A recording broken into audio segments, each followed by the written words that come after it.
Morning, folks. Welcome in. As people are logging on, we've got a fun riddle on the screen to think about. I don't even have a guess. I can't even imagine.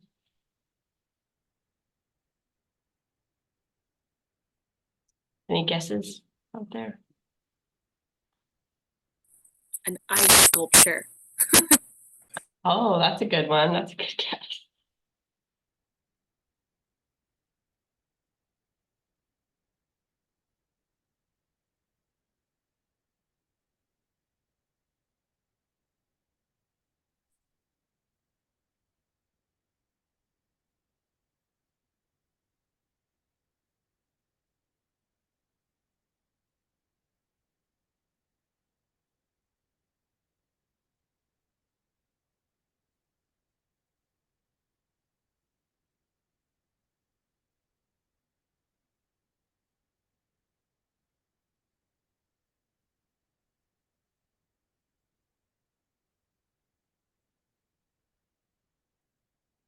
Hmm.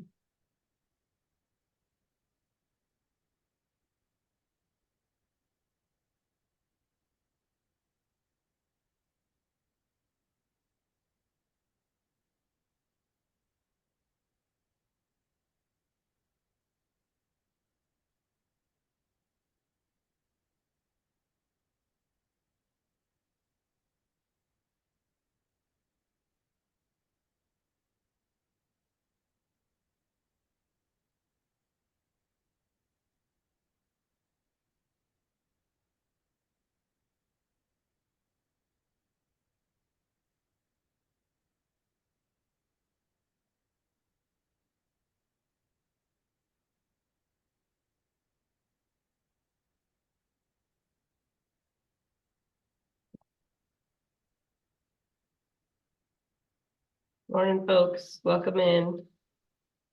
Got a few more minutes before 8:30, and then we'll leave our courtesy couple of minutes for folks to get all the way signed in, and then we'll get started. In the meantime, Charlie has shared a fun question with us to sort of noodle through. So please feel free to unmute and pose a guess or drop something in the chat if you have a thought.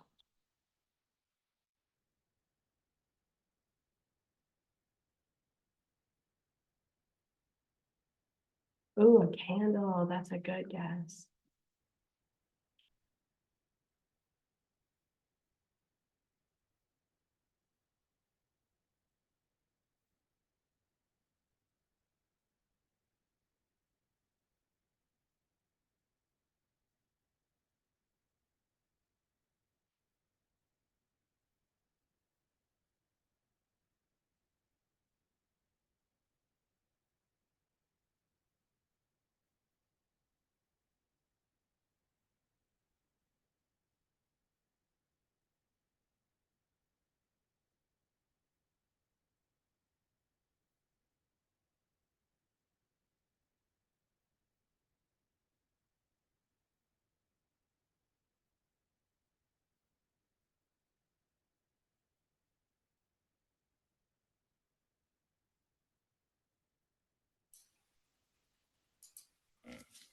Good morning, everybody. We're right at 8:30.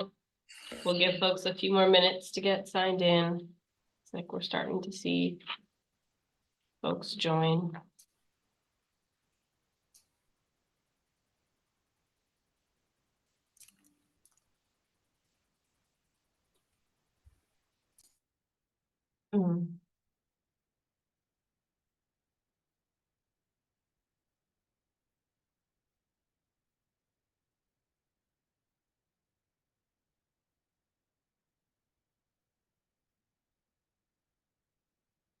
Thank you, Meredith. Meredith's dropped our public comment form and agenda and minutes link in the chat. So if you would like to go and grab today's agenda so you can follow along, you can find it there.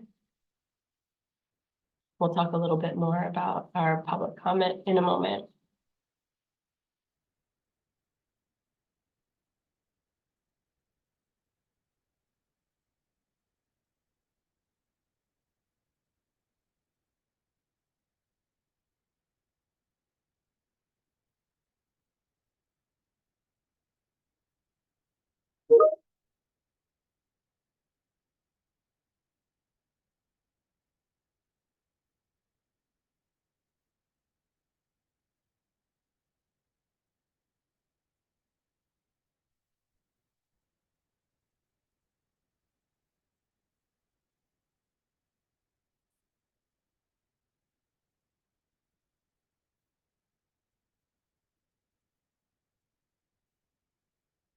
Okay.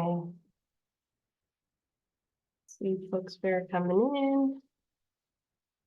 Anyone have any good guesses about our April riddle this morning?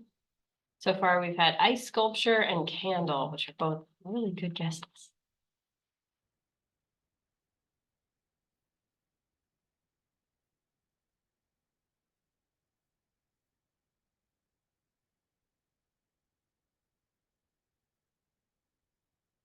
Pencil, that's a good one.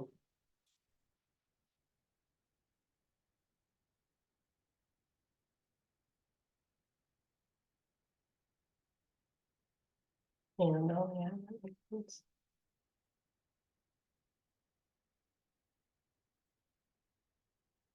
I think we're getting pretty close to, yeah. Pretty close to critical mass, so we'll go ahead and get started.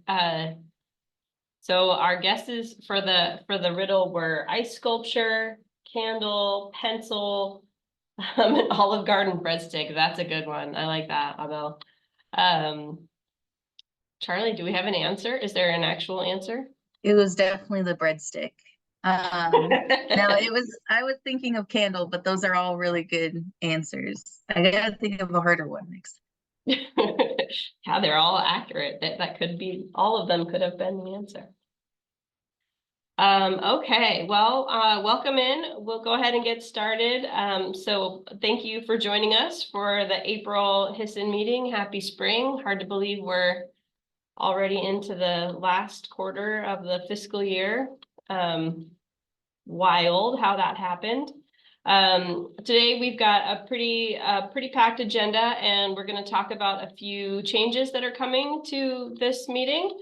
And immediately following this meeting, the Office of Community Development is hosting their public hearing.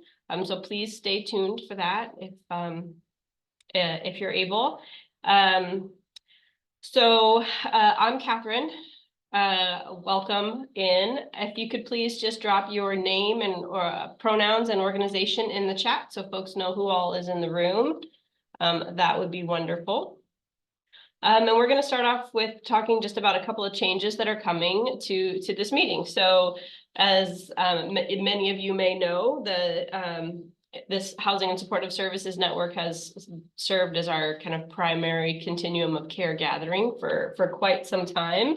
And as our division has grown, and we've been talking about restructuring our governance and the way that we manage all of our governing bodies here at the county, we've added some our COC board has changed from a combination of COC board and HPAC to a single governing body that's now called our Solutions Council. We have some standing subcommittees that have been kind of either in the process of being created or have been stood back up. And the Housing and Supportive Services Network will continue to be kind of the primary large gathering of our continuum of care stakeholders. So homeless service providers, partner systems, anybody who has all of the folks in our community that have a vested interest in making sure that there is a functioning system and people that want to stay engaged with what's going on with homeless services. So this meeting will continue. However, it is changing. So all of our governing bodies now are led by not county staff. So county staff are supporting all of these meetings, but we have chairs and co-chairs that actually lead the meetings and help with the agenda prep and all of those sorts of things. So I will be stepping back and I will no longer be the HSSN chair. That honor is transferring to Charlie, who has been our co-chair for the last 2 years. Yeah. Wow, that went fast. So Charlie will be leading this meeting going forward. We do now have an opening for a co-chair. So if there's anybody here this morning, or if you know somebody who's not here this morning but would be amazing in that position, please let us know so that we have a chair and a co-chair so that Charlie has some ongoing support to be leading this group. Another big change here in the department is that Vara, who has been kind of our lead, our strength behind the scenes for years. How long, Vara? 7 years? Yeah, it's a little over 5, yeah. Yeah, man. So through all of the things, through transitioning from meetings at the Beaverton City Hall to online during COVID, and through all of the transitions here in the department, Vara has been kind of our rock. And so she is retiring, and she will be terribly, terribly missed, but we're very, very happy for her. So just please join me for a moment in just sharing our love and gratitude for Vara and all she's done for our community. Thank you. Thank you, Vara. Do you want to say anything to the group? Oh, I just, I'm grateful to have had the opportunity to serve you all and be a part of the transformational change that our homeless system has gone through. I'm leaving at a very hopeful time, and I'm looking forward to spending time with my family. So thank you. Thank you, Vara. Yeah, we'll move on in your absence, but you will definitely be missed. And so along those lines, the staff here in the department that will continue to support this group are Lindsay Dent, who's here with us this morning. Hi, Lindsay, and Meredith Cook, who will be helping with the logistics and planning. Meredith, are you able to? There you are. Do you guys want to unmute yourselves and say hello so folks can see your faces? Good morning, everyone. Lindsay Dent. I am working on the transition to assist in the work that Vara has been doing. So definitely appreciate the work and all of the behind the scenes things that she's been working on. So thank you all for your understanding and patience as we relearn to provide the best services we can for HSSN. Thanks. Thanks, Lindsay. And I'm Meredith, and I'll be helping out with logistics. And hopefully we're working on a transition plan, and everything will move over logistically nice and smooth, but you should then start seeing notifications coming from me as we transition Vara's role and accounts over to mine. And so that's where you should be seeing those coming from. Thank you, Meredith. So we're in good hands. Vara has done a great job leaving all the best trail to make sure we all know how to carry on without her. And again, grateful so much for all you've done, Vara. Another change to the way this meeting works is it's a public meeting. Folks are able to join, but we also, because this is part of our governance structure, we will also be adding in a public comment period. So there will be 2 different avenues for folks to provide feedback or comment on whatever related to the homeless services system folks would like to share publicly. So there is a comment link on the website that I think Meredith will post the link in the chat again for the folks that joined later. And then we'll have a standing public comment item on the agenda each month. So we'll do 2 public comments in this meeting, and comments are limited to 2 minutes. And then you would just need to direct message your request in the Zoom meeting to Lindsay so that she knows who's, if we have public comment and who to call on when the time comes.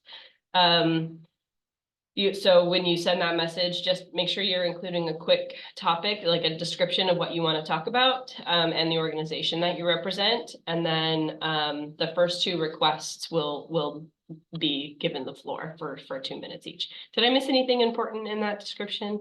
Got it? Okay, cool. That needs to be done by 8:45.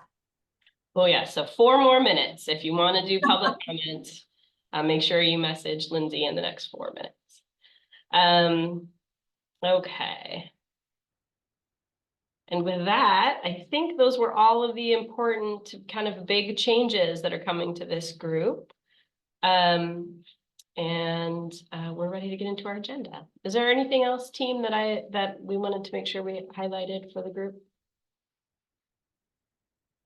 Okay, great. All right, so with that, I'll hand it over to our first speaker. So this morning we have a presentation from Fair Housing Council of Oregon and Gina. Is Gina? Yes. Oh, there you Hi. are. Hello, hi. All right. Just give me a moment to share my screen. And I do want to confirm, do I have 45 minutes or an hour for this? You have a You- full hour. Yeah, Okay, great. That's what I thought. I just wanted to double check. Um, okay. Give me 1 second. Okay, can everyone see my screen all right? All right. So good morning, everyone. My name is Gina Risk. I am an education and outreach specialist for the Portland Metro and City of Salem regions for the Fair Housing Council of Oregon. I'm really excited to be here with you today, and we're going to be discussing some of the recent policy updates at the federal level as they pertain to sexual orientation and gender identity. So we're going to talk a little bit about harassment protections. We're going to talk a little bit about gender identity and sexual orientation in the shelter setting, as well as we're going to touch on private sector stuff too. So without further ado, I'm sure some of you are familiar with the Fair Housing Council of Oregon, but I'll give you a quick little rundown about who we are and what we do. So we are a statewide civil rights organization. Right now, our education outreach team is fully staffed right now. So we do have a person stationed in every region of the state. There's one other person who works in the Portland metro area, and their name is Marley Baker, if you're familiar with them.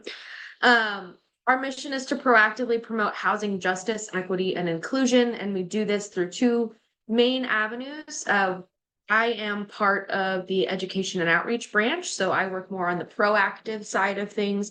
I talk to people from all spaces in the housing world about their rights and responsibilities under the Fair Housing Act. And we also have an enforcement branch who does investigations, and referrals and that kind of thing. So if somebody has a complaint, they can submit a complaint to our website, and our enforcement team will follow up with them on that. All right, so what are fair housing laws? So fair housing laws are civil rights laws that promote equal access to housing. They're passed in 1968, 4 years after the original Civil Rights Act. It makes it illegal for housing providers to discriminate against certain groups, and we'll talk a little bit about who those groups are in just a second. I do want to point out that it is separate from landlord-tenant law, although there is overlap. So landlord-tenant law are the laws that govern things like what can be in a rental agreement, how much somebody pays for a deposit, how much does somebody get back from their security deposit at the end of their tenancy, how evictions work, that kind of stuff, right? Fair housing law comes into play when those types of rules are violated based on somebody's protected class or their identity, right? So if landlord-tenant laws are being violated because a tenant is of a certain national origin, or because a tenant has a particular sexual orientation or gender identity, that's when fair housing laws start to kick in. So according to the Fair Housing Act, discrimination is treating a person differently in any housing transaction because that person is a member of a protected class. So there are a couple different kinds of protected classes. The first one we're going to talk about are federal protected classes. So the federally protected classes are race, color, national origin, and religion. Those were the original four. Sex was added in the 1970s as part of the women's rights movement, which now includes survivors of domestic violence, sexual orientation, and gender identity. And we'll later in the presentation get into how that happened. Familial status. So this is any families with children under the 18, including foster families, as well as like grandparents, aunts, uncles that are raising kids. Disability is also a federally protected class, and that was added in 1988. In Oregon, we're lucky enough to have 3 additional protected classes. Not all states have additional protected classes. So our Oregon protected classes are marital status. So whether you are single, divorced, married, that shouldn't come up in any kind of housing transaction. The first example that comes to mind when I talk about this is if you have a couple who is not married and wanting to rent a 1-bedroom apartment, a landlord can't say something along the lines of I'm not going to rent you a 1-bedroom apartment because you're not married, right? Next is source of income. So source of income pertains to any kind of rental subsidy or income subsidy someone is receiving. So this could be a Section 8 voucher. This could be an ARLA voucher. This could be any other kind of agency rent payments that someone's getting from a nonprofit. That could be temporary assistance for needy families, SNAP benefits, Social Security, disability payments, that kind of thing. So landlords can't refuse to accept rental subsidy. And this is one of the more common complaints that we get at FHCO is pertaining to source of income. Next is sexual orientation and gender identity, and we'll touch on that in just a minute. So in your county, jurisdiction, city, there may be additional protected classes as well. In Multnomah County, age over 18 and occupation are protected. In, I think, all of the jurisdictions that have additional protected classes, I'm pretty sure all of them have age over 18. And most of those are areas where there's a lot of college students living, because there were issues where landlords were saying things like, I won't rent to anyone under the age of 22. And that became a displacement problem for younger renters. All right. So who complies to fair housing, or who complies, with fair housing laws? The short answer is anyone who has anything to do with the housing market at all. So this can include owners and landlords, property managers, maintenance staff, as well as contractors that are coming in to do work on units, homeowners associations, real estate agents, mortgage lenders and financial institutions, insurers, neighbors. We're going to talk a little bit about that later because this mostly pertains to harassment. Jurisdictions, so any kind of jurisdiction that's making laws or policies about housing needs to comply with fair housing law. And advertising media. So this pertains to the way that units are advertised. So the example that I'll use for this particular context is if you are advertising a unit, so let's say one of your roommates moves out and you need somebody to take over their lease, you can't advertise the kind of roommate that you want, which is interesting. And we'll get into that in a little bit more detail later, but you can't say something like, I am looking for a female identifying roommate between the ages of blah, blah, blah, and whatever, right? You have to non-discriminatorily advertise that vacancy. And we'll get into that in a little more detail later. So fair housing laws apply to what are legally considered dwellings. So this could be houses, apartments, condos and floating homes, mobile homes, as long as they're hooked up to utilities, retirement housing and assisted living, nonprofit housing and shelters. So when I say shelters, I mean long-term shelters, emergency and overnight shelters oftentimes have to follow public accommodation law rather than fair housing law, depending on how long someone is staying there. Sometimes motel rooms, again, it depends on how long someone is staying there and whether or not they have another address where their mail is going. So let me give you a couple of examples of things that aren't considered dwellings. So things like tents are not considered dwellings legally. If someone is living in their car or living in a van that is moving around every single night, that is not considered a dwelling. If someone is temporarily living in a hotel or motel, that is not considered a dwelling. So when you're thinking about whether or not something is legally considered a dwelling, the things to consider is the person staying there longer than 2 weeks? Are they signing some kind of agreement?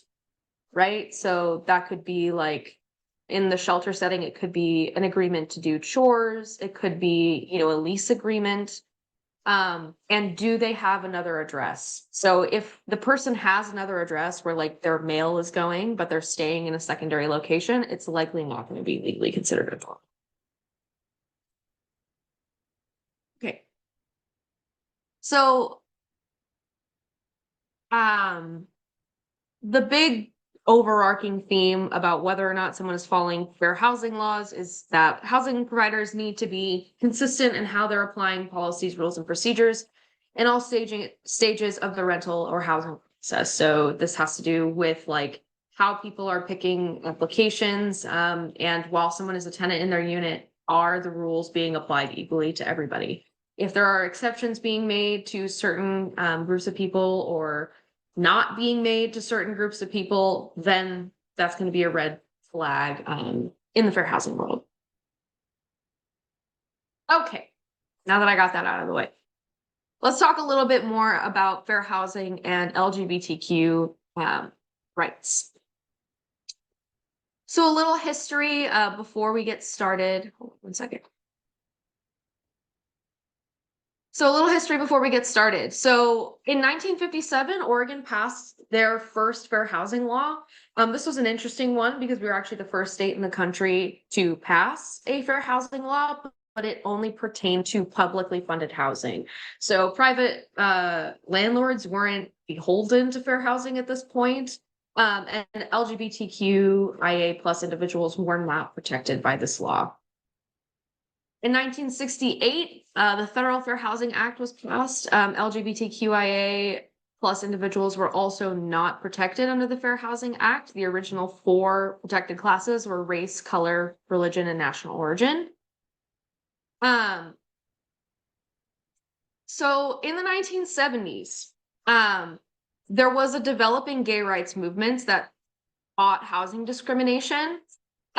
So in Miami, this was kind of a big news story at the time. So there was an anti-discrimination ordinance that occurred in the 70s in Miami that barred discrimination on the basis of sexual orientation. And there was a huge movement to repeal that ordinance pretty immediately afterwards. And I think it was repealed a couple months after it was passed.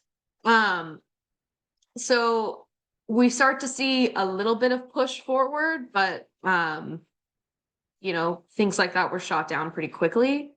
And then in 1988, so Measure 8 was reversed, the Oregon governor's executive order that banned discrimination from state agencies. So again, an Oregon governor in 1988 attempted to place a protection, but it was reversed. And then this is the accompanying incendiary headline that came with the reversal of that measure.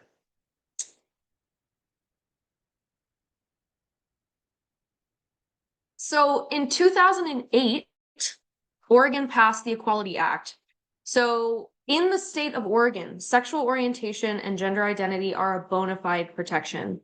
So what that means is no matter what is happening on a federal policy level, sexual orientation and gender identity will always be protected in the state of Oregon. And this was pretty early on. This was passed in 2008. In 2016, HUD passed a ruling on harassment saying that landlords and property managers have a legal obligation to follow up and intervene on harassment that they know or should have known is occurring on their property. So we'll get into that in a little bit more detail in a couple of slides. But that was a 2016 ruling. In 2020, we got the Bostock versus Clayton County case. So this was the case that established precedent and employment law for anti-discrimination based on sexual orientation and gender identity. So Bostock versus Clayton County established that precedent in employment law. We know that employment law and housing law are fairly closely related, right? So if something is being passed in the employment law realm, it will likely follow in the housing realm. In 2021, we get Executive Order 13988. So this was Joe Biden's executive order that followed Bostock versus Clayton County. This executive order said that the protected class of sex will now be interpreted to include sexual orientation and gender identity. Right? So the thing about that, and it being an executive order, is that a different presidential administration can interpret the protected class of sex differently. So, with other administrations, that interpretation might change. Following the executive order, HUD put out a memorandum basically confirming that they will be interpreting protected class of sex to include sexual orientation and gender identity. So, the big takeaway from this is that executive orders are tricky because the next federal administration could interpret protected class of sex not to include gender identity and sexual orientation. But in Oregon, it's a bona fide protected class. So on a state level, it's protected no matter what. Okay, so according to the February 11th, 2021 HUD directive, it interprets the Fair Housing Act to bar discrimination on the basis of sexual orientation and gender identity. So this is comparable to Title VII of the Civil Rights Act, which bars sex discrimination in the workplace. Bostock versus Clayton County was the Supreme Court case that that set the precedent for this. So one second. So HUD will now accept and investigate all complaints of sex discrimination, including discrimination because of gender identity or sexual orientation, and will enforce the Fair Housing Act against instances of such discrimination. So basically what that means is if a person experiences discrimination on the basis of sexual orientation or gender identity, they can file a complaint with HUD with that, and HUD will conduct an investigation. Previous to this, you wouldn't be able to file with HUD. You could only file with a state agency. So like you would go to BOLI, the Bureau of Labor and Industry, and the Civil Rights Division. They could take that case, but now you can file a case with HUD at the federal level.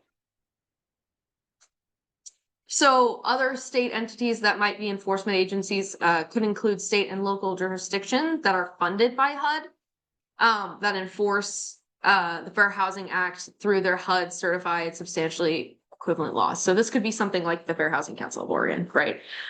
We could be an enforcer. Organizations and agencies that receive grants through the Department of Fair Housing Initiative program, right? So this means that publicly funded housing and housing authorities are beholden to these laws, right? So they cannot discriminate based on gender identity or sexual orientation. And it also means that agencies like fair housing councils, and every state has one, can be enforcers. So under the Fair Housing Act and HUD's Equal Access Rule, it is prohibited for any landlord or housing provider to discriminate against LGBTQ persons because of their actual or perceived sexual orientation or gender identity, or deny housing because of actual or perceived HIV and AIDS status. So I want to put an emphasis on perceived, right?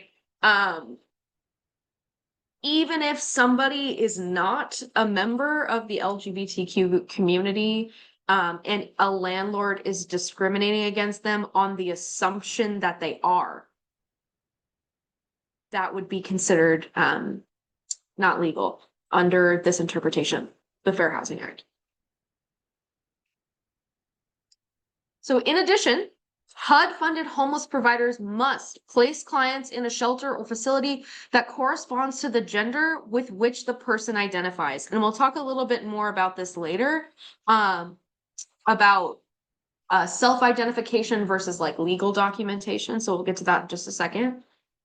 And they must ensure policies do not isolate or segregate clients based upon gender identity. This does in fact apply to domestic violence shelters. That is a common misconception that it doesn't apply in that circumstance, and we'll get into that in just a moment.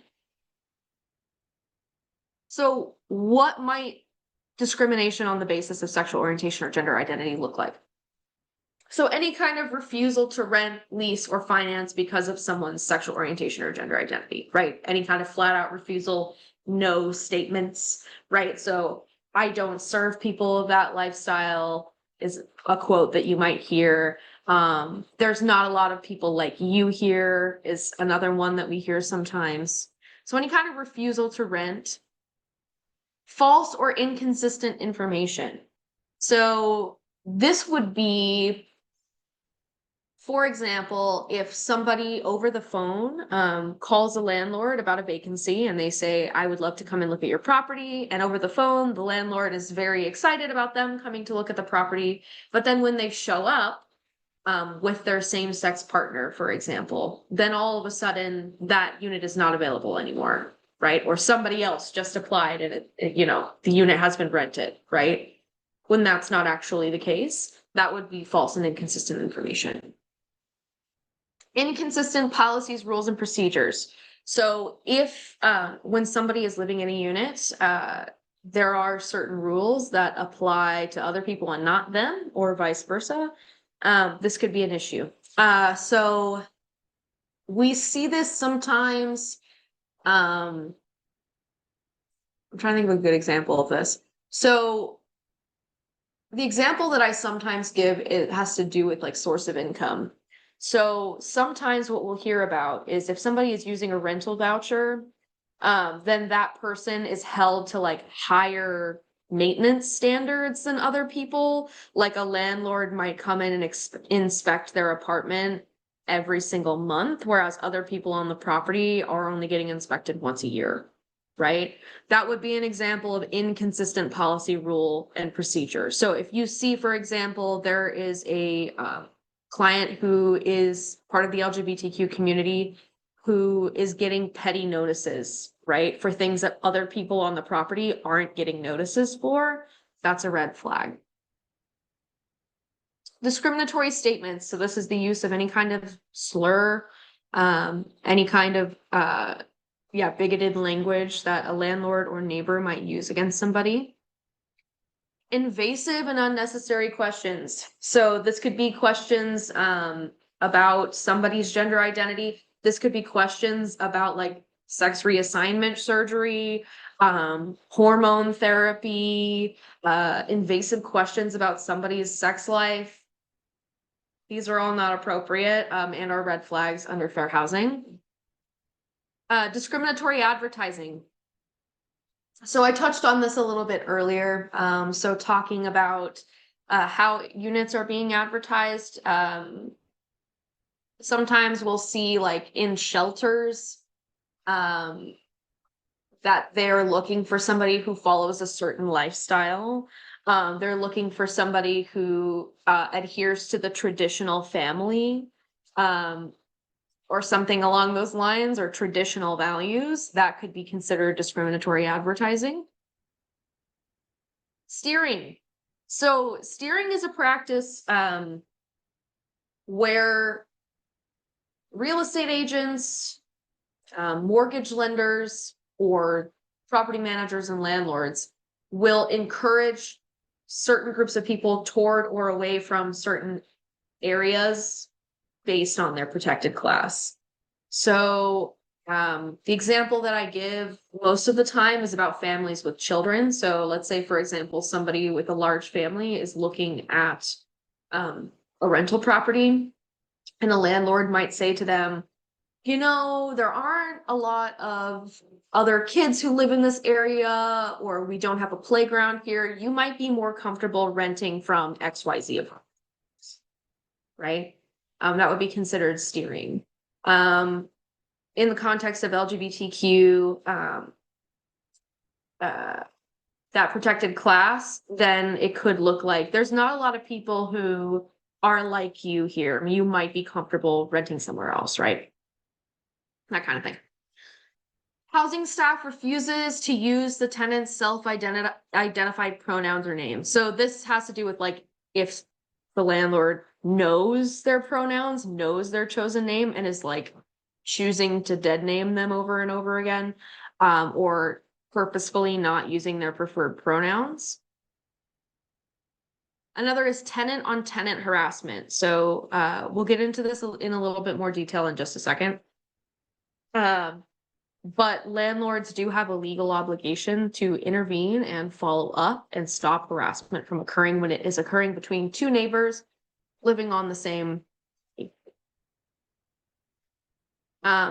Another example would be if the landlord or property manager or shelter provider hears of harassment occurring and doesn't investigate or follow up. Termination notices and evictions. So if somebody is being evicted because the property manager or housing provider finds out that they're in a same-sex relationship, right? That would be a red flag under fair housing. Okay, so these are some examples that are on the HUD website that are in the language.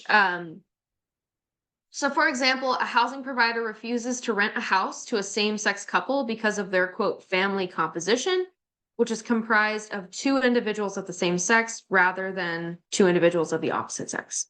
So this is that example I said earlier of like refusal to rent, right?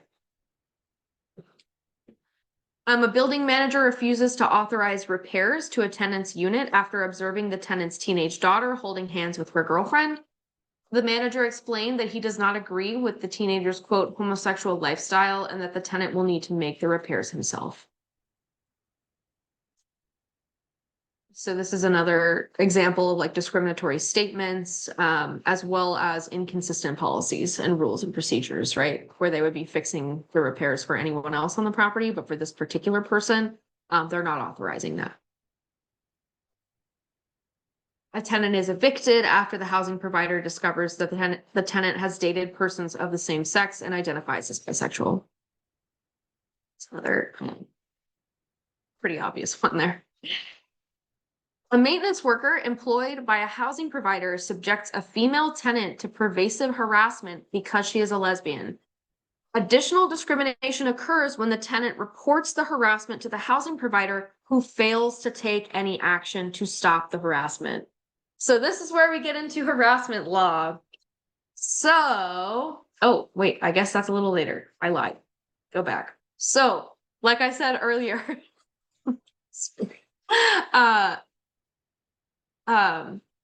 property managers, shelter providers, any kind of housing provider has a legal obligation to follow up with any kind of harassment, especially if it's staff that's harassing tenants or residents of the property. All right, let's get into everyone's favorite topic, housing provider and shelter guidance. So let's talk a little about gender-specific housing. Housing providers are not permitted to segregate residents by gender or to exclude an otherwise qualified applicant because of gender. This includes domestic violence housing. So,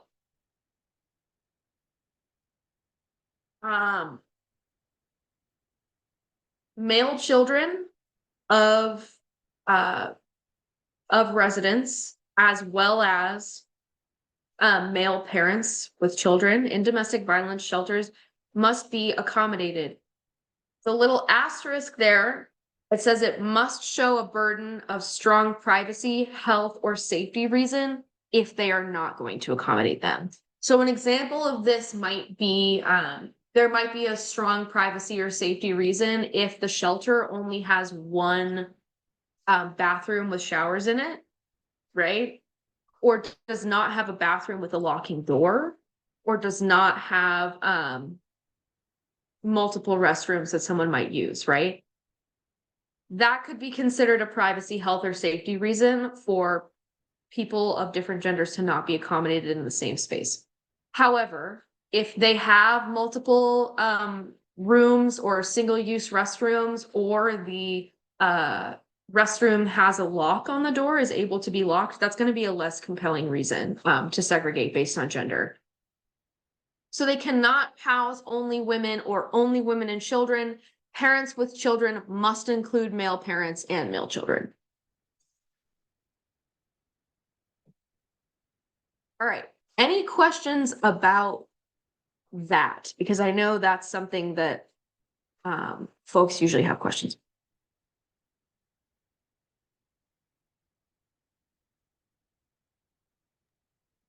Okay, Don't see any in the chat. I think you're good, Gina. great. Thank you. Okay, so at intake, applicants have the right to self-identify their gender and pronouns.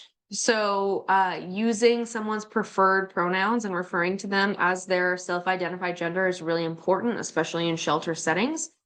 Beware assumptions based on appearance, the ability of that person to quote unquote pass, or legal documentation. Sometimes we get the argument that person's driver's license or their legal documentation doesn't match their self-identified pronouns. You can't discriminate on that basis. So a lot of folks don't have access to the processes that are involved in changing the gender identity that is presented on somebody's driver's license, their birth certificate, their social security, like that kind of stuff, right? So even if that person's, the way they self-identify does not match their legal documentation, it is always best to refer to someone as they self-identify. So considering barriers to gender affirming care, such as homelessness and poverty. So that kind of plays into access to be able to change that kind of documentation, and access to gender affirming care, right? So even if somebody doesn't present the way that they identify, being considerate of the fact that somebody may not have access to gender affirming care is really important. And regardless of the way that they're presenting or the way that they look or their ability to pass, making sure that we're referring to people as they self-identify. So shelter staff should respect all residents' right to privacy. Concerns related to gender can be addressed through policy adjustments and modifications, such as single occupant restrooms and bathing facilities. So it's best practice for shelters and other kinds of housing that have shared facilities to accommodate folks' privacy, right? So if there is only a single-use restroom that doesn't have a lock on it, or there is only an open stall restroom or something like that, installing doors on the stalls, installing a lock so that that bathroom can be locked from the inside if that person wants privacy, where appropriate, if there is a possibility to put in gender neutral or all gender restrooms that lock, that is always a best practice. Okay, let's talk about our religious providers. Religious providers are permitted to reserve shelter or housing for members of the same religion, or to give preference to members of that religious organization. They can discriminate on the basis of gender identity and sexual orientation unless they are receiving any kind of public funding. So if federal funds are involved, the housing provider must follow the federal equal access rule and not discriminate, right? So this is funding from HUD. If they're receiving any kind of public funding, they cannot require religious services. They can't discriminate on the basis of gender identity and sexual orientation.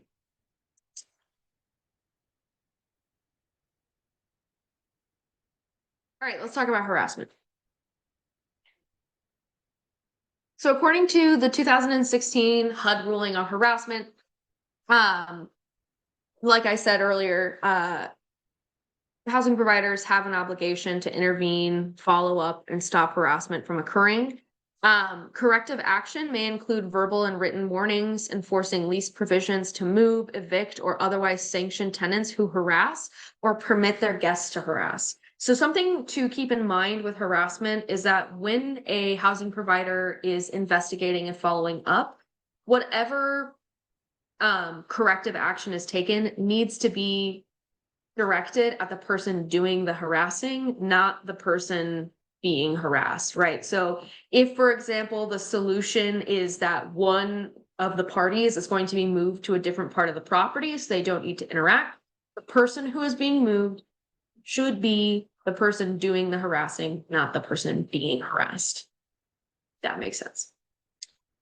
The housing provider, after the corrective action is taken, should follow up to make sure that corrective action was effective, right? Make sure that it isn't continuing.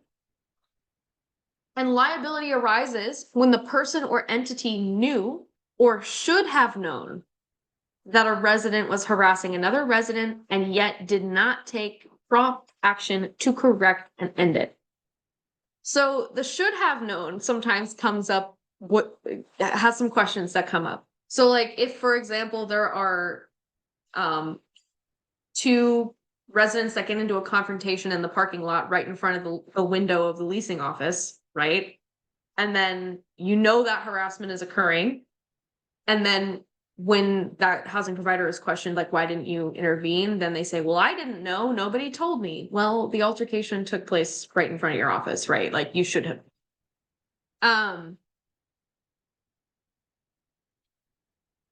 Okay. Questions about harassment?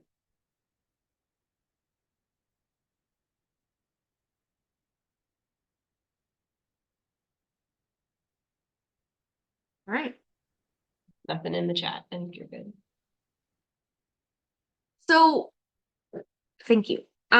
Sometimes harassment isn't a fair housing issue. So harassment is a fair housing issue when it is based on protected class, right? So if the harassment is based on somebody's race, their religion, their sexual orientation, their gender identity, their disability status, that kind of thing, then it's a fair housing issue.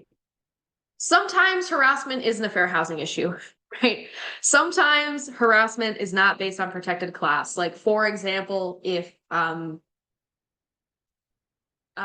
somebody is taking someone else's laundry out of the shared facilities without asking, right? And those people get into an argument about it, or harassment is occurring on that basis. Yeah, it could be harassment, but that's not based on protected class, right? The status of stealing someone else's laundry is not protected class.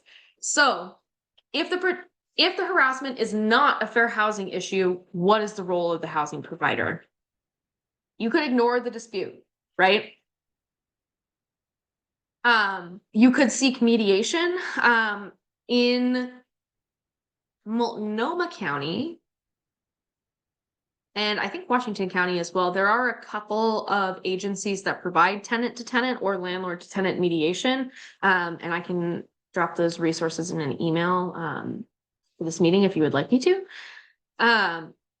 You could have consequences for one or both parties. Again, since it's not based on protected class, you could take corrective action for both parties instead of just the person doing the harassing.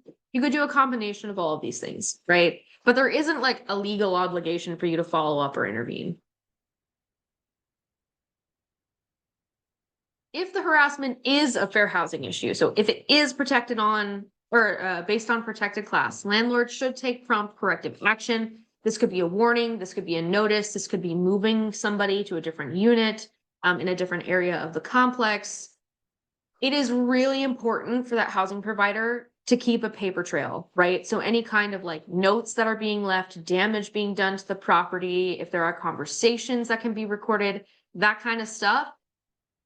Documenting every step of the way is really important, because if that tenant decides to file corrective action against the landlord, right, for not intervening, they need to be able to prove that they did take action, right? it's always important to follow up, and failure to act is a violation of fair housing.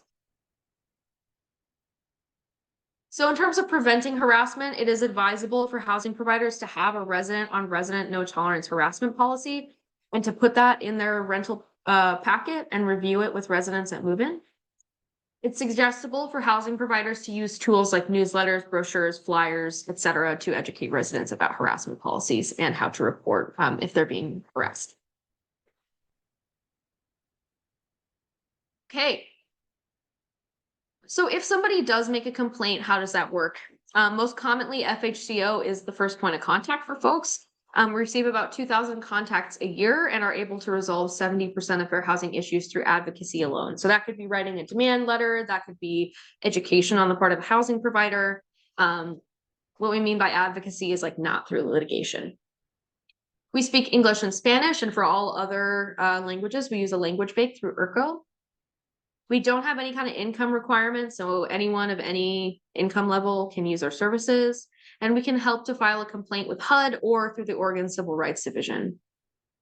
So once somebody submits a complaint through our website, our investigators will follow up with them and do a brief investigation. They'll look at things like if there are emails or text messages from the housing provider, damages to the property that are happening, videos, they'll look at the leasing contract, stuff like that. So if they do find that housing discrimination is in fact occurring, enforcers can include the Bureau of Labor and Industry, so the Oregon Civil Rights Division, HUD, the State Attorney General's Office, the U.S. Department of Justice, and or a private attorney through LASSO or the Civil Rights Division.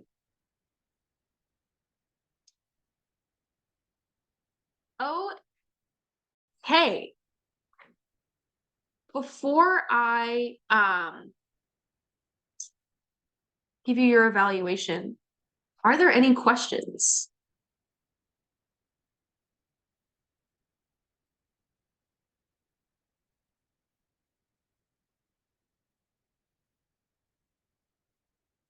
All right.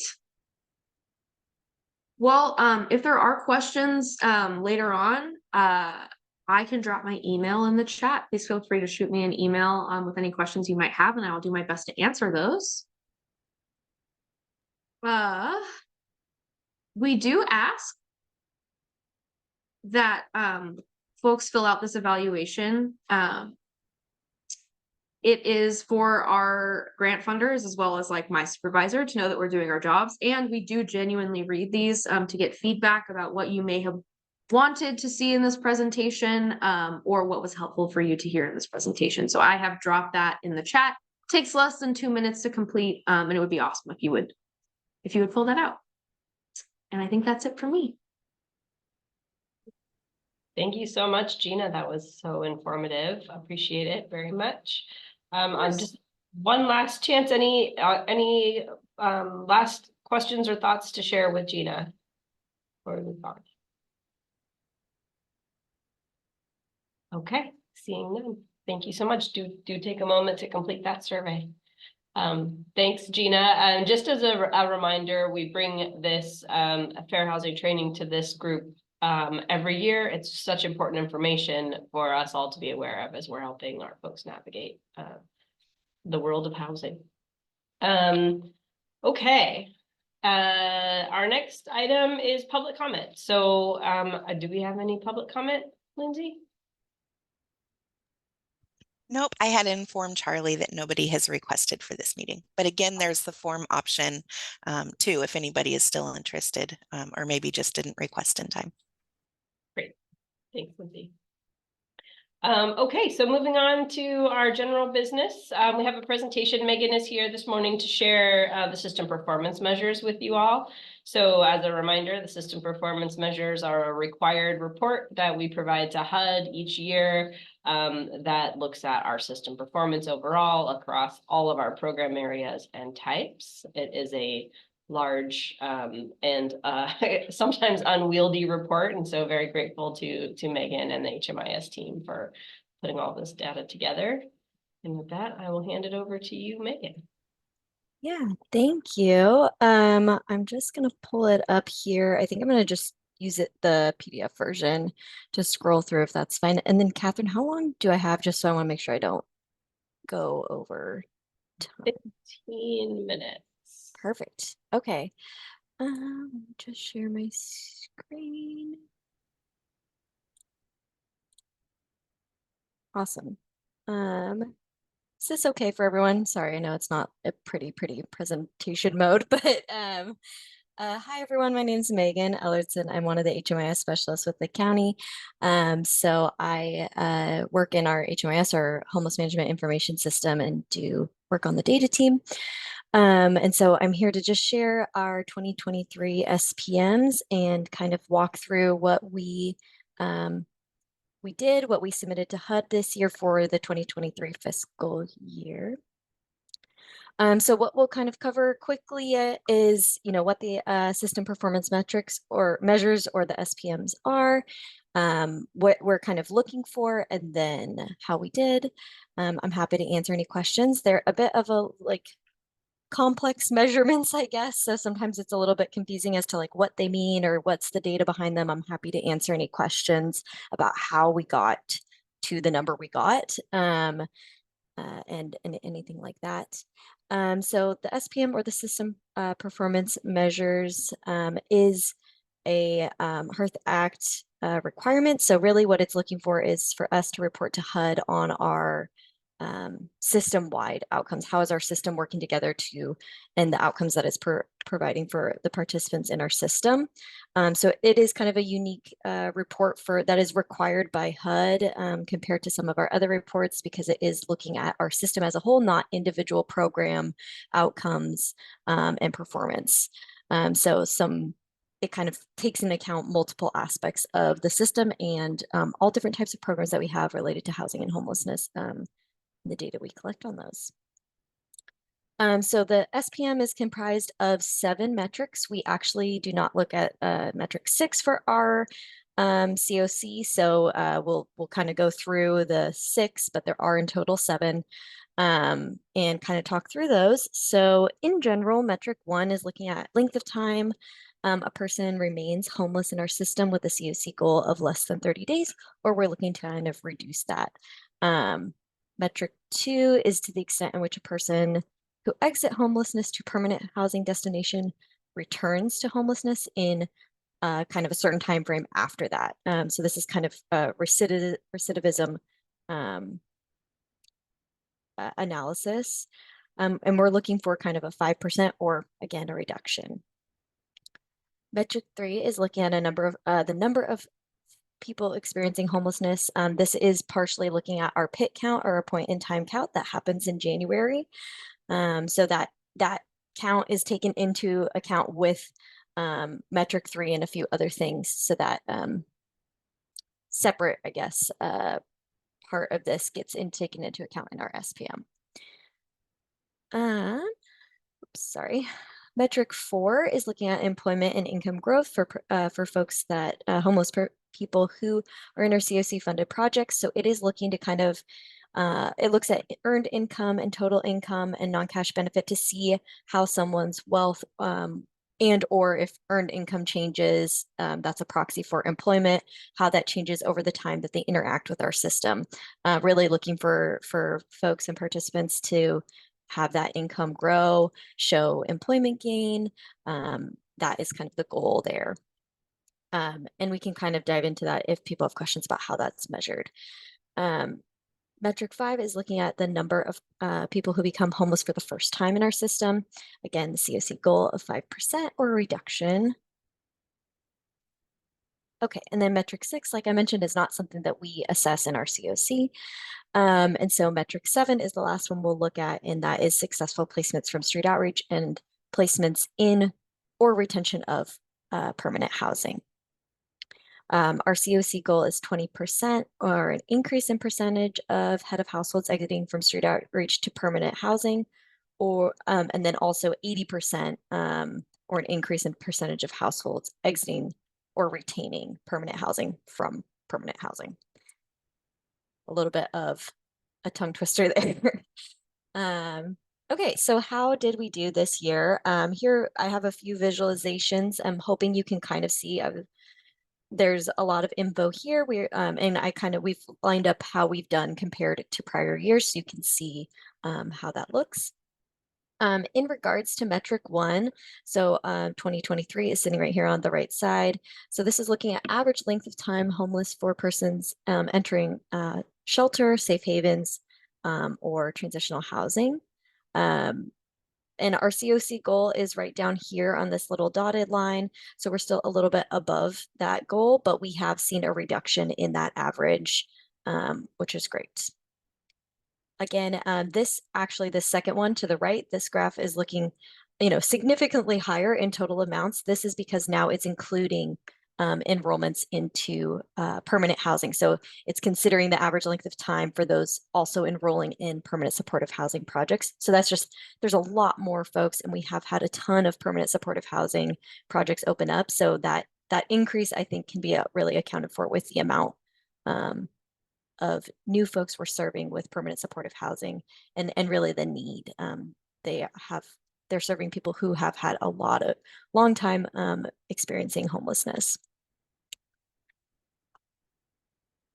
This is just another extension or kind of different way of looking at this information. There's a lot of averages provided in metric 1.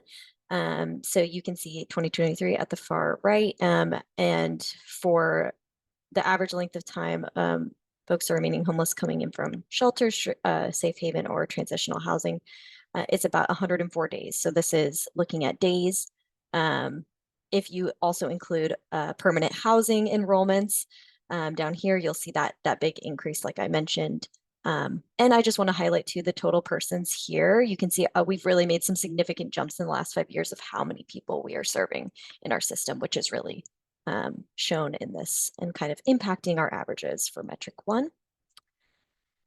Metric 2 is looking at exits, number exited to permanent housing destinations that return to homelessness within 2 years.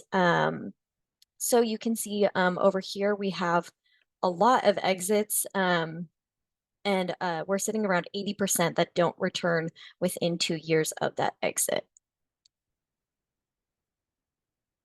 And you can kind of see how that's changed in the last 5 years. Again, I'll definitely take questions at the end. I know this is a lot of data, but we want to run you through it so you can see what we've submitted. But I understand it can get a little into the weeds. Metric 3 is looking at the PIT count, like I mentioned. So one of the parts of it is looking at specifically that PIT count that happens in January. You can see we've had a slight decrease in the number of individuals, both sheltered and unsheltered, in our PIT count in 2023. And then at the bottom is the annual counts of persons experiencing sheltered homelessness pulled from our system, our HMIS system. And you'll notice in here, we don't have any safe havens in our system right now. So that number is very small. It's not in this. So mostly this number is pulling from shelters and transitional housing. Yeah, you can kind of see the very small amount of orange down there, but it's a little bit tricky to show. For metric 4, there's a lot going on here. This is that looking at income, looking at employment growth for those that are leaving our system. So this metric does look at system stayers versus system leavers in some element, but just highlighting the system leavers. And by system leavers, we mean those who are exiting or leaving our system, the service. This is kind of looking at those outcomes and understanding how their income may have changed from when they enrolled in the program to when they exited. We collect data on income and different types of income and how that changes over time. So what this metric is looking for and what data it's pulling is really looking at that income, those specifics of how they moved while the person was enrolled all the way to when they exited.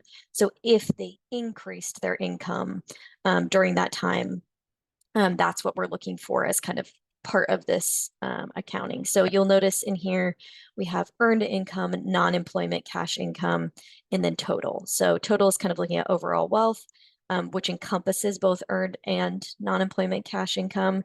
That earned income meaning something that might come from employment as a proxy to show kind of employment change and growth in our system. The COC goal for earned income is in the dotted line in the gray. We're sitting just slightly below it, but really close.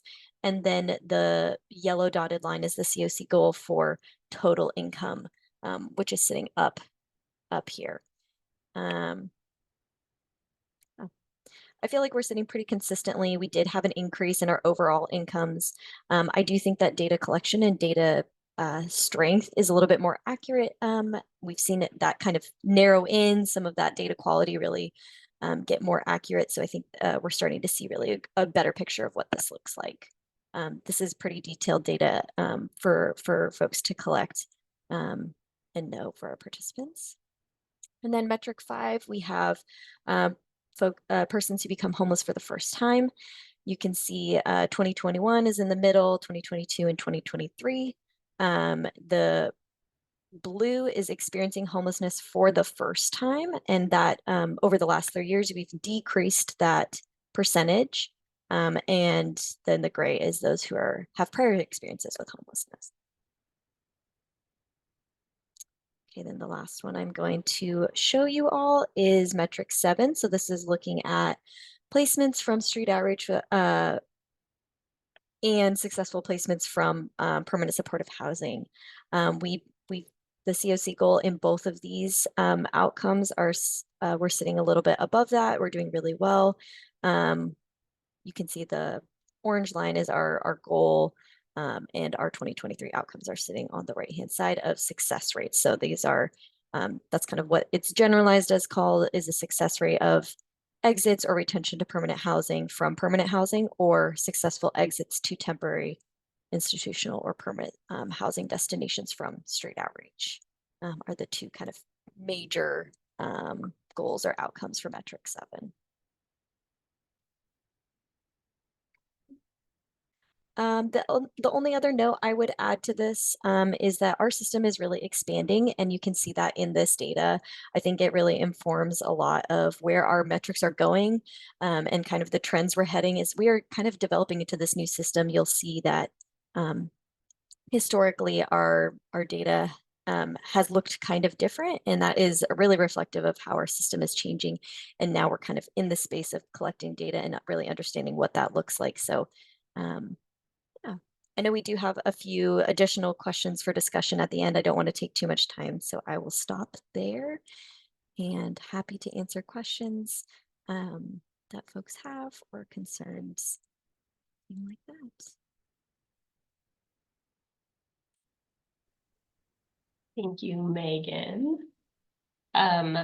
Any questions from folks?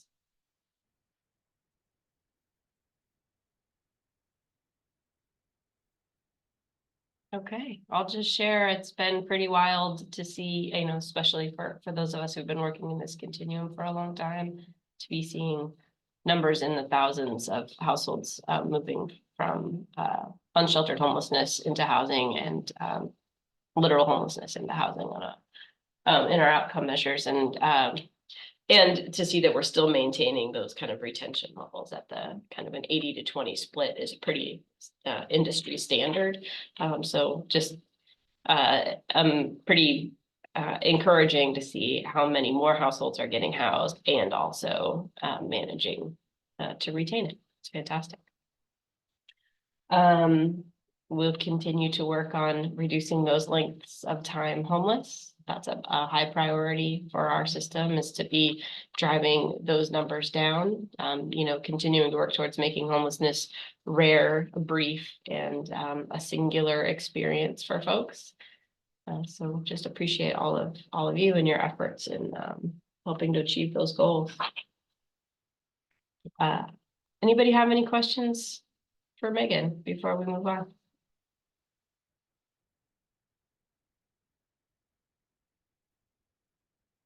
Okay. So our next topic for today is our governance updates. And so we touched a little bit on this briefly at the beginning. I'm going to turn it over to Nadia to talk to us in a little more detail about the future of this space and how it connects to some of our other structures. Hi, Nadia.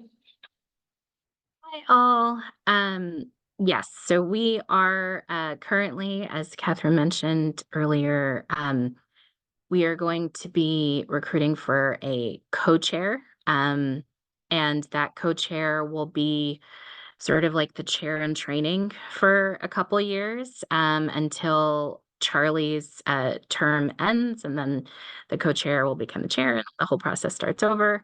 So if anyone is interested, and even if you haven't had that experience or you're a little unsure if that's something you can do, just reach out and we can chat about it. Anyone who's interested can just email me. I included my email earlier, but I can put it, it's probably far back in the chat, so I'll put it again. And that's it for the co-chair. And then also if anybody has any kind of announcement or something that they want us to share with others, we're going to start it's like regular newsletter or digest of information and events and things that are going on that you all might want to know about. So that will be something that we'll also still put out. We're going to start that probably in the middle of the month. So probably, what is it? The date would be Friday the 12th would be the last day to get something in so that we can send it out, sorry, on the 15th, which is Monday. So that would, and then we'll just start that weekly. And that's it from me. That in lieu of the regular HSSN emails that folks get.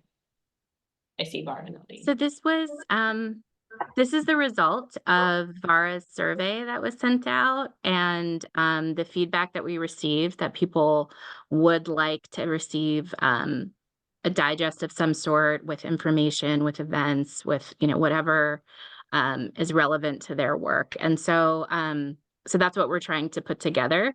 So we'll be sourcing things, but also if others want to share with the group, then they can just let us know and we'll pass that along.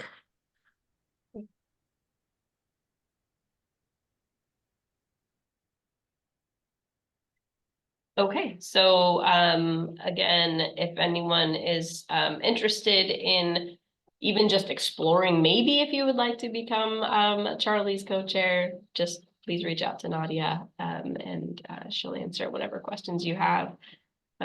Really would be wonderful to see some more folks get involved. Charlie is amazing, but they may also want to go on vacation once in a while, and so it would be great to have somebody else ready to step in and support. And in case anyone is intimidated by that, we have an amazing team here that will help make sure that everyone is well prepared for the meeting and you know what's on the agenda and you're well supported throughout. So it make it as not scary as possible. Charlie, do you have anything you'd like to add to that?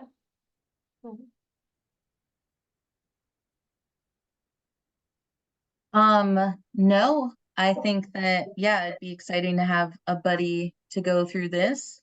And I promise I don't go on vacation all the time. Great. Thanks, Charlie. Mhm. Okay, so I think with that, we are at the end of our agenda, so it's time for announcements. Just one reminder for those who are able to stay for the Office of Community Development's public hearing that is happening immediately after this meeting. And I will open the floor for any other announcements. Catherine, sorry to interrupt.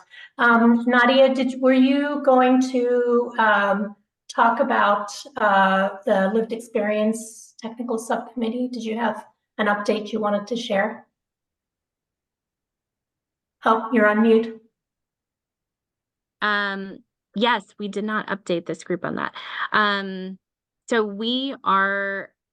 we've made some progress on figuring out for the lived experience subcommittee, and that is folks who have had experience with homelessness, preferably recently and within Washington County, who can give us feedback on the program and design and planning of the work that we do in the county.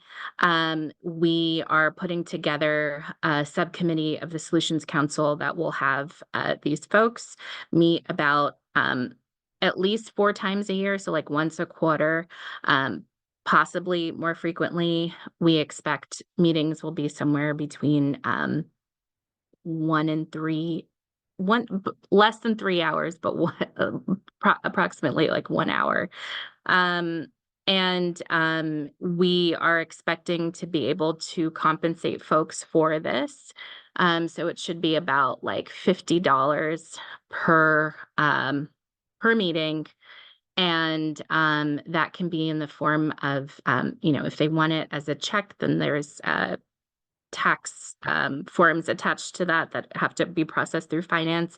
And if they cannot provide that information, then we can provide them with a gift card. So that shouldn't hinder anybody's participation. Are there any questions about that? I know I kind of rushed through that. So basically, we are looking for folks to recommend anyone that they think might be interested in the lived experience subcommittee and doing that kind of work. And even if they just have questions about it, you could just email me. And again, my email is, I think it's there. So yeah. So just email me with your recommendations or questions about that. And I can also send this out to the group just as a general reminder. So even if you forget right after we end the meeting.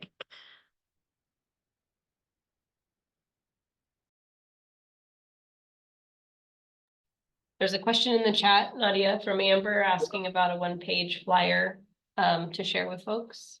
Is there anything like We do not have a flyer at this time because we've mostly been going through our networks, like folks that we know working in the space and getting those recommendations. I can put something together if I would just kind of make it intentional with who you're recommending this to. Because we can't accept everyone, but we're trying to make it like, a group of probably maybe like 10 to 20 people at most. And that's kind of like why we haven't put out a flyer and just made this like a big thing. But I can email something out. Yeah, I totally understand. I think for me, if I'm talking to like someone that I'm working with or have worked with in the past, it's super helpful to have, I don't know, just some information on a page. Would information in an email be sure? Okay. Okay. Great. Yeah. Yeah, we can do that. Thank you. Great question, Amber. Any other announcements?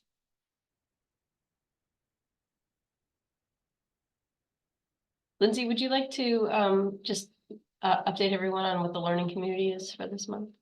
Sure, I can do that. Yes.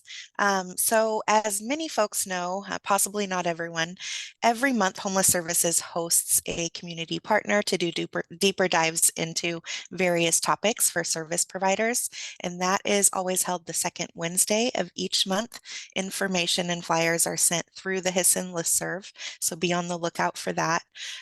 This month is Fair Housing Month. So we're working with a couple of community partners to help us understand their resources and more information around fair housing as well, or in particularly reasonable accommodations. So stay tuned for that. Great. Thank you, Lindsay. And I see a note in the chat from Mercy. Looks like Mercy Connection is celebrating 5 years. Congratulations. Would you like, thank you. Yes, my name is Roland. I work for Mercy Connections, and I just wanted to thank you all for all of the discussion, the information that was given today. I really, got a whole lot from the Oregon, state of Oregon, their protected class and what have you. I'm from the East Coast, from Maryland, Washington, D.C., and I've done property management for a while. And so I'm more familiar with the federal protected classes and what have you. But today I got to know about Oregon's, protected classes. I want to thank, for the information. Um, Mercy Connection is celebrating the 5 years this Saturday here at our offices. So I just wanted to, to invite and to put it out there for persons that may want to come out, to celebrate with us. It will be good to see you. Thank you. Thank you very much. And Vera, thank you for all you've done. I think you'll be based from all that I'm hearing. I want to thank you for all that you've done for this group, and we'll miss you. Thank you. And if you want to drop the address for the event this weekend in the chat, that would be great for folks. Okay, I will send a flyer to Nadia. Is that okay? Okay, Yeah. I'll send it to her. Okay, thank you. Okay, wonderful. Thank you. Any other announcements?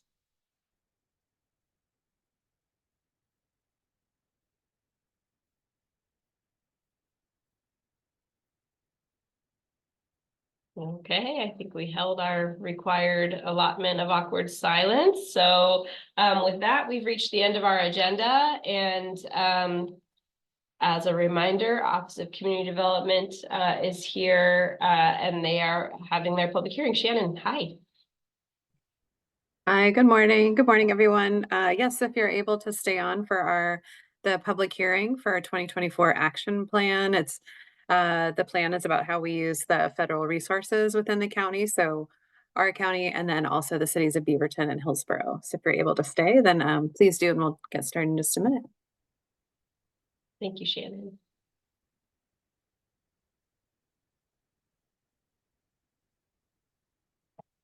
Thanks all. See you soon.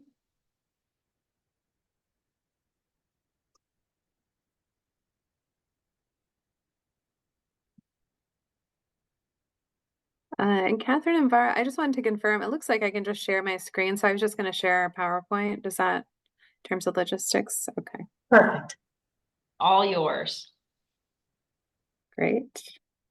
And then Lauren, I just wanted to check on our team. Do we need to wait officially until 10 a.m. to start, or can we go ahead and get started?